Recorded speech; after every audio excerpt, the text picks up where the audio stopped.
to the Nasty Metal Production channel here at YouTube. As you can see, this video was actually pretty much inspired by Greeno's little rant at the end of his latest video. And it definitely, it inspired me to actually at least, do one of these. So basically, as you can see, it's pretty much the pros and cons, the good, the bad, and the ugly of digital recorded music. Now, the whole process of recording digital definitely dates back to at least the 90s. At least, to me, pretty much preferably being the mid to late 90s. And from there, it's not a bad thing to do. It's definitely a clearer sound than usually recording analog, but somehow, somewhere along the line, things got loud. And in a way, the thing is, for me, with going into this video, and I guess my opinion being is, I don't think you should be blaming most of the digital music, at least, for why things sound, let's say, really compressed. It more so comes from the masters, the producers, and the mixers and that, who do that. In a way, they kind of are the ones that created the loudness war, which definitely came in due to CDs, because of CDs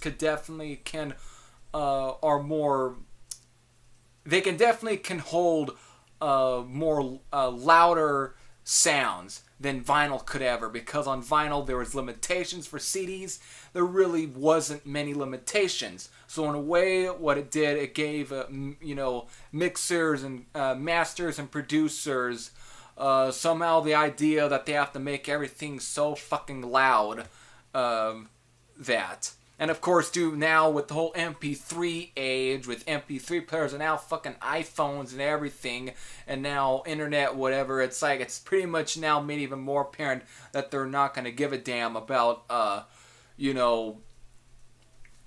about ruining people's ears, I guess. But, however, I'm going to definitely bring up some examples. So I'm not going to try and make this video too long, but I'm definitely going to try and go into some examples that I think that definitely serve, that they are still good within digital recorded music. And if done right, you can get a pretty good sounding album. But, again, the more we get to the ugly is when things start really become apparent that obviously people just don't give a damn. And this is not really the band's fault. Again, it more so has to probably do with the label that you're on and who you're working with. That is where the problem comes in. But there at least has been some pretty good stuff coming out from the digital age. And of course, if you use analog, you're still going to end up, let's say, transferring it digitally and mastering it digitally as well. So, but again, that's what we have succumbed to, and in a way bands have to do it to, let's say, adapt. But I'm going to bring in some, going the good, to definitely bring up some good examples. So, for good example are albums such as, let's say, Death Hammer, anything on Hell's Headbangers you really shouldn't be worried about. These are very natural sounding albums. This is a very raw sounding album. It's very demo-ish. Very much has that 80s aesthetic to it, and in a way, it definitely works to its advantage, especially for this type of music. It's very raw sounding, very demo-ish, like it could have been recorded through analog or even a cassette tape, maybe. But for some reason, this is definitely one of the good aspects, because this isn't the type of real shitty digital raw that I'll definitely get to, and that's within the ugly. But this is at least good sounding. Anything on Hell's Headbangers you don't have to worry about. They have a pretty good, good sound to their production. Same with High Roller Records, stuff like Antichrist. Kind of the same thing with this one. It's a very demo-ish sounding album, but it's, again, there is something authentic sounding to here. It's actually good sound for it. It's definitely sounds like it's definitely more so trying to gear towards, the vinyl than really the digital with like mostly MP3s. I'm not gonna, crap on CDs because of, well, look, I got these on CD. But again, this is because, again, digital mastered stuff that are really compressed is more so gearing towards CDs and mostly, I guess, more so MP3s than really CDs these days, because people don't care about physical formats anymore then.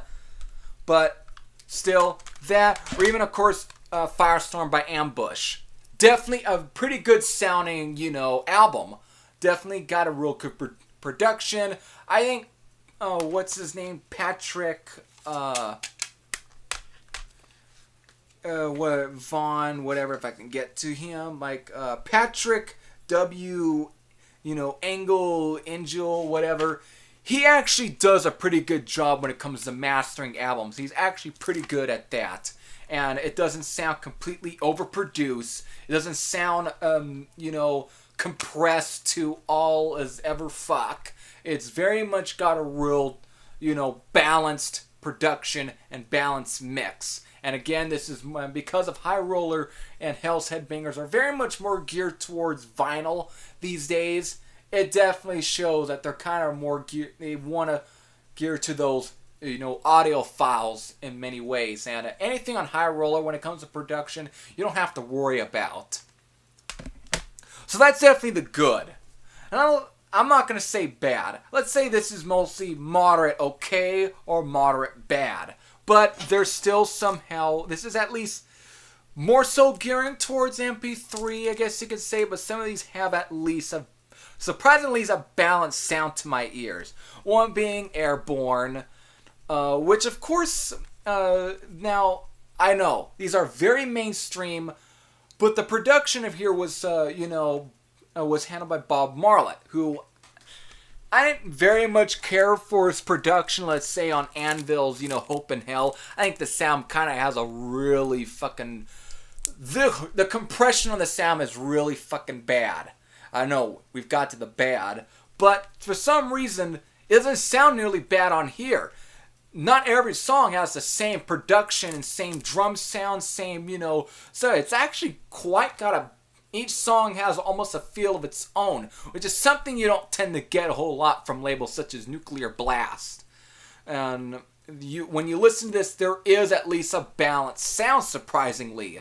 And of course, it's probably thanks to the fact that it was mixed by Mike Frazier, who of course who has been working with AC/DC since the Razor's Edge album. So in a way, you kind of got some balancing between that. And it's definitely has a digital sound, but it's not completely too bad. There's at least some sort of authenticness, and I guess that's due to that twangy guitar sound that you get from it. And in a way, it kind of balances things out. So there's definitely that one. And of course, surprisingly, it's get to even something like Paranormal by Alice Cooper, the new studio album. And again, kind of similar with the Airborne. It doesn't, it's like each song doesn't have the same production, the same mastering, the same, that. It's got each song has an overall different feel, which I like. So definitely it's not, even though there is some compression in there, but it's not completely terrible to my ears. Each track has its own feel, its own little production, even though it's produced pretty much, I think, by the same person, but it's got, which is Bob Ezrin. But in a way, Bob Ezrin is at least, an old school guy who's definitely, who definitely was around the analog days. And some ways he's able to, within this digital age, whatever, is able to at least make it sound where it's not, where each song has the same feel. It's at least got, for each song, it's definitely has its own unique little feel, and that's definitely a good bonus, in my opinion. Surprising next one for me is, of course, Rock or Bust from AC/DC. I know. However, it's not terrible within the production. For one, it's the same thing I kind of get with the Airborne. there is each track has its own little, production real feel. So that's when you get into something like Misadventure, it's got a fatter sort of feel to it. Even though you can tell that there's compression, but it doesn't sound too digital. But there is definitely compression, but to me it's not complete terrible, because at least when it comes to the songs themselves, at least there's at least an overall unique feel with each track, and it doesn't completely, the compression doesn't, overbear it. It doesn't, overdo it, where it ruins everything. And another one, Baphomet's Blood, with In Saint We Trust. Again, you can hear that there's compression on this one. But, again, there's something, I guess it's got a bit of a raw feel still. Kind of like with the, the Antichrist and the Death Hammer, but it's not too raw like the Death Hammer. But it's got that sort of same feel. And it's got a real good punchy sound. And again, definitely not when it comes to digital stuff. This isn't really bad, and the thing is, Baphomet's Blood are more so about vinyl.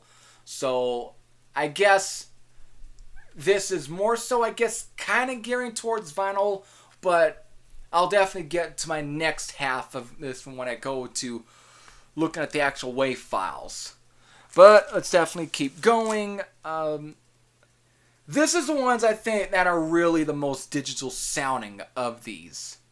And definitely one being Primal Fear with their debut album. And this is probably the earliest ones in my list. The only thing from the 90s. Like 97, 98. And this is when that digital stuff was definitely, really starting to kick in. And you can hear it on this one. But at least the the music is good. But this is kind of what's setting up that nuclear blast. Of course, guess who it's on? Even though it wasn't, re-released by, in some ways kind of was. Because it's got Nuclear Blast on there. Who are known for definitely with their high compression of their stuff. Even though I kind of like the albums that were released, on Nuclear Blast. But I get why people tend to complain. Next up, again, their Anvil album, their last one, Anvil is Anvil. While I think the album right here, the production is a little better than the last one. But again, there is quite a bit of compression. But due to, Lip's guitar sound, it doesn't sound nearly as bad, in my opinion. But it's just somewhere within there that it's alright. It's passable. But, again, I kind of like the production more so on this one. Of course, it was, held by Martin Pfeiffer, I think his name is. Maddie's My Pfeiffer, whatever, who did the last Udo album. But again, it's got a good sound, but it's not. But again, you can tell that it's definitely geared sort of towards, the MP3 age. But it's not completely digital sounding. There's at least something a little bit there that doesn't, bog it down from sounding like anything on Nuclear Blast. And speaking of, let's definitely one of the bands that Greeno definitely sort of had gripes with when it comes to it. This digital production, which the stuff he mostly complained about was mostly stuff on Nuclear Blast, who are known for having real high compression issues. And that's, of course, is Accept, which I like this album. I kind of like this album. The more I listen to it, I like it more so than Blind Rage. However, again, it's on Nuclear Blast, and you can tell that it's got that production there. And definitely not terrible. But again, it's got that same production. It's got that. Of course, it was handled by Andy Sneap, who's known for really compressing his albums really. It's like the mixing is very compressed. It's definitely digital sounding, and that's the way he tends to do his stuff, surprisingly. And some of these other bands, for even a band like AC/DC and Airborne, they're able to kind of make sure that it doesn't sound too digital, that they're trying to make it as authentic sounding as possible. While this one, Andy Sneap tends to make it a little too digital sounding, even though it's not completely terrible to my ears, but I see where people get, where their issues come in. And the same thing with Saxon on Battering Ram, which was also handled by Andy Sneap and has the same sort of production as you get on Accept's The Rise of Chaos. Even though, again, this album and The Rise of Chaos are definitely great albums, but again, that production is really compressed. And and the thing is, these are really more geared towards the MP3 stuff. And again, due to that, it's definitely made these producers and masters to just decide, let's just compress the ever-living fuck out of this stuff, because they want to gear towards people who basically have MP3s and don't have physical, equipment like, let's say, a CD player or a cassette tape or a vinyl record, even though people are back into getting vinyl, but yet they're still gearing towards that sort of MP3 demographic. And you can definitely hear that within Andy Sneap's production on most of his stuff. It isn't it's all the stuff that's on Nuclear Blast all the time. Andy Sneap just does the same sort of production style and makes almost every band that he does sound like the next band. That's just his production. It's not entirely, Accept and Saxon or Overkill's fault, or any other band that's on Nuclear Blast. It's mostly those who are within there that tend to make them sound like the next band. Even though there's differences, Wolf Hoffman still has his signature guitar tone, and with this one, with Paul Quinn, he still has some of his signature guitar tone, but it's definitely more so sounding like Accept, thanks to Andy Sneap. However, again, with that compression, you'd think that would be the worst thing, but apparently, to me, that's not the worst thing. No, we're now got to the ugly. That, the biggest offender of making an album that really sounds really digital and really ugly is Redeemer of Souls by Judas Priest. And I know I'm probably going to get a little bit of flack for that, because I know there are some people that like this album. I like it, but this is one of those to where I'm like, the production almost ruins it. I don't know what happened.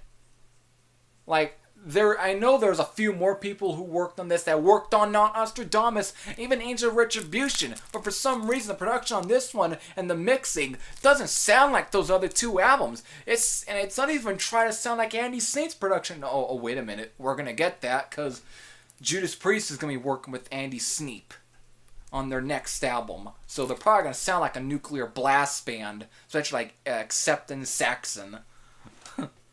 But this production, at least to me, that would at least be a step up, because to me this sounds really digital, really muddy, really bad within the mix. It sounds like it was recorded in a wet cardboard box that's surrounded with sand, or at least filled, with sand, and is all the way down in the deep of the Pacific Ocean. Not a real good sound. And so I don't blame them for probably working with Andy Sneap on their next album. Of course, bringing back Tom Allom. So I don't, fault them for that. Because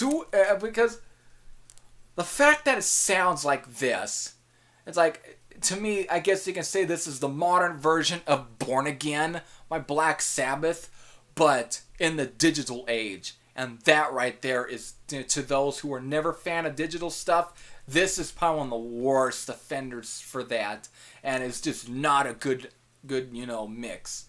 At least Born Again, which was recorded during the analog days, at least has a fucking, good sound. This one, no, I don't think so.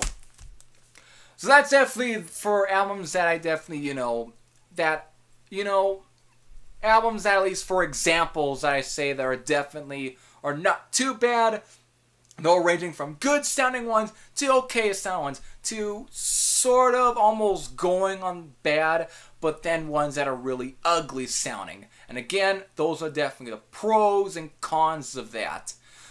However, like again, it's time to actually get to more so the compression and actually show you WAV files for the most compressed, and some for definitely that are not too bad. And the albums that are I'm going to show you for, the songs at least for us off of some of these select albums. Not every one of these albums here. Some of them are going to be different albums, whatever. But again, still all within this digital recorded age.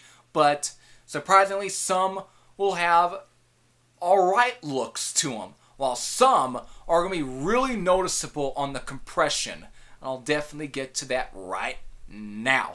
Okay, so let's definitely take our first look at this first WAV file, which of course we're going to start off with something pretty good.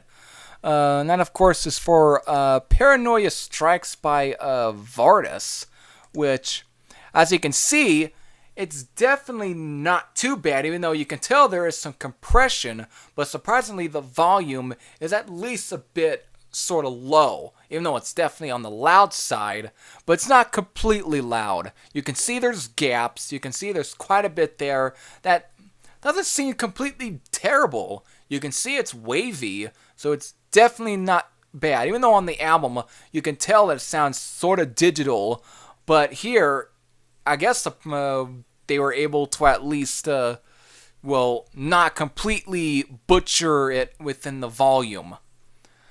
So let's definitely get to our next one, as of course is Full Pull by Bullet,